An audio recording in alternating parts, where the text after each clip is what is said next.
Topissime.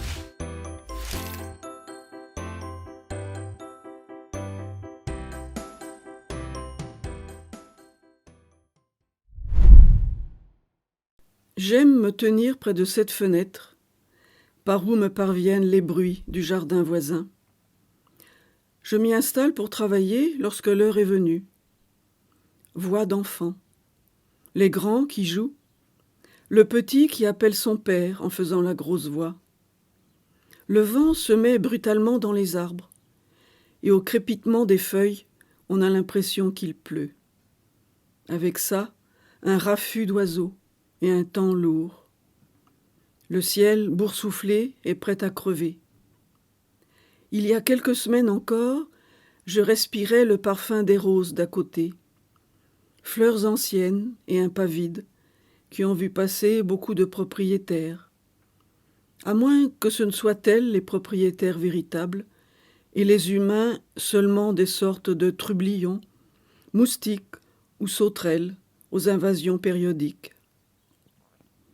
Certaines senteurs du jardin en réveillent d'identiques, enfouies dans ma mémoire, tout droit sorties des souvenirs de mon enfance, senteurs de terre, de feuilles, pulpe écrasé sur mes doigts, odeur tenace et amère, pistil jaune déteint sur ma peau. Tout un monde pris dans la lumière brutale et crue du souvenir. Le temps, en se retirant, laisse de ses flaques, et mon enfance me prend à la gorge. L'enfant qui avidement respirait le jardin de cette lointaine époque est encore à sauver. C'est une gamine qui court dans une allée, l'air grave, les deux bras à demi levés, comme si elle cherchait à quitter le sol.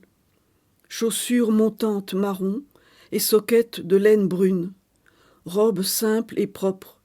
Viennent vers elle les rames mauves des petits pois, tunnel ombreux où elle aimerait se réfugier. S'y glisser, mâcher consciencieusement une feuille dufteuse, disparaître. Mais la mémoire est opiniâtre. Elle s'ébroue au cri de mes petits voisins, hache ma respiration, et je m'essouffle à me souvenir. C'était un beau jardin aussi, avec des fleurs et des arbres fruitiers, mais l'enfant n'en goûtait pas la beauté. La voix des gosses d'à côté fendit le glacis de la chaleur de l'après-midi. Le plus petit s'est caché, et les grands s'inquiètent un peu. Toujours dans les jeux, dans la paix de l'été, s'instille le mince filet de la peur. Tant que la petite fille de jadis n'est pas à l'abri, les enfants de maintenant rencontreront cette inquiétude latente sans la comprendre. Eux, les petits princes, les purs, au front levé vers le ciel. Ma plume sur le papier, avec un bruit de mandibule. C'est une enfant qui court entre les plates-bandes, une enfant qui fuit. Ses mollets en mouvement entrechoquent deux lignes de fuite. Elle s'essouffle vite, elle a un point de côté. Elle cherche où s'abriter. Tout autour du jardin, il y a un grand mur, vieux mur percé de giroflées. J'aime écrire avec le bruit de ces enfants qui éclaboussent ma maison. Leur allégresse me réchauffe. Ils courent à travers la pelouse, parfois s'assoient, fatigués, et laissent le silence se déposer comme un voile ample et léger.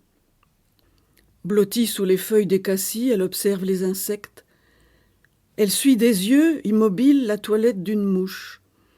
Peut-être une coccinelle dans son cou.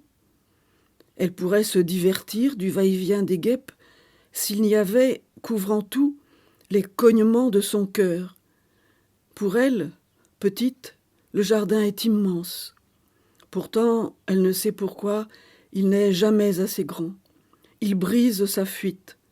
Branches agitées, froissement de feuilles, bruit sourd des talons sur la terre, elle a repris sa course, la petite.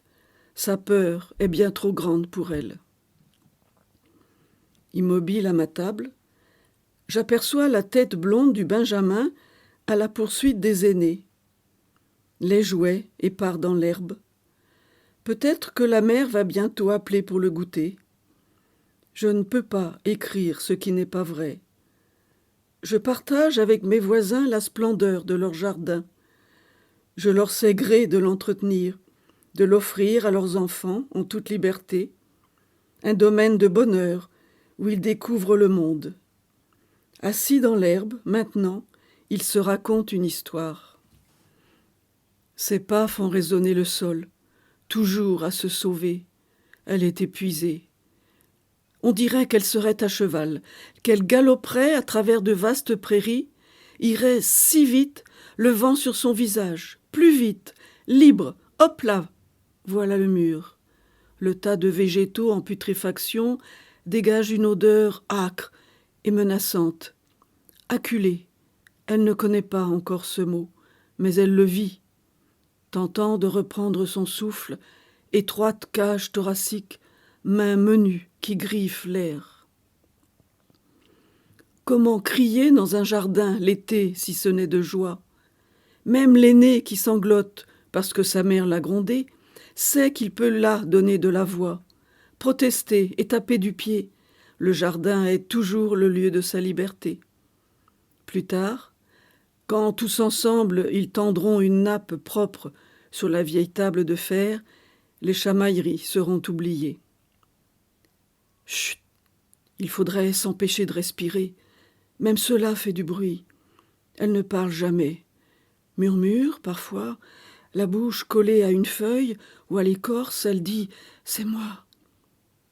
Dans certaines cachettes, la terre est devenue poussière à force d'être piétinée. Ce besoin de se fourrer partout, au milieu des groseilliers, sous des feuilles, derrière des tiges, voir sans être vu. Dans un coin sous la charmille sont rangées les bicyclettes. C'est toujours avec de grands cris de plaisir que les enfants s'y ruent. Ils tournent autour du jardin.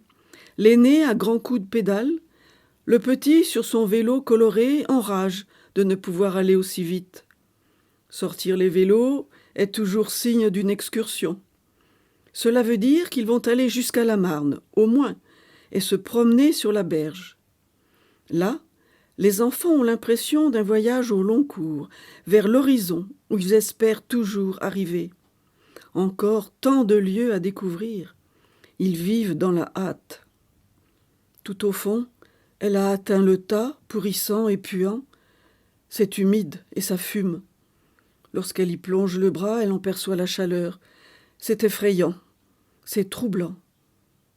Beaucoup de ce qui est dans le jardin finit ici. Fanes ou fruits gâtés, tas bourdonnants, s'y enfouir avant qu'on ne l'y abandonne. C'est un de ces cauchemars.